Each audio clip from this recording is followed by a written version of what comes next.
अध्यक्ष महाराज, मी आता सांगितलं की महात्मा गांधी पथक्रांती योजना आणून एक राज्य शासनानं अतिशय चांगला आणि धाडसी निर्णय घेतला। अध्यक्ष महाराज, शासनाचा निर्णय चांगला आहे, केंद्र शासनाकडून पैसे येतात, परंतु या महात्मा गांधी पथक्रांती योजनेतील झोपडीधारकांना 1995 सालाच्या पूर्वीचे पुरावे असताना सुद्धा अनेक ठिकाणी त्यांना घर देताना नाडलं जातं, पिडलं जातं। आणि खास करून माझ्या विभागामध्ये एक पवार नावाचे सब इंजिनियर आहेत, ते तर इतका लोकांना त्रास देतात की मी तर सांगेन की आज जर आता मुख्यमंत्री असतील किंवा भास्करराव तुम्हालाच सांगतो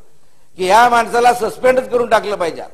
कारण गोरगरिबांची घरं शासन देत आहे, ते काय आपल्या खिशातून देत नाहीत। पवार म्हणून एक इंजिनियर तिथं आहेत आणि ते 1995च्या आधीचे पुरावे असताना सुद्धा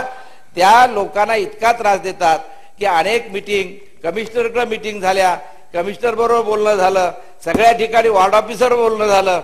डीएमसी बरोबर बोलणं झालं, मीटिंग झाल्या, पण त्या अधिकाऱ्याच्या नाकर्तेपणामुळं, आडमुठ्या धोरणामुळं आणि त्याची एक नियत खराब असल्यामुळं लोकांना जो त्रास होतोय तो त्रास दूर केला पाहिजे।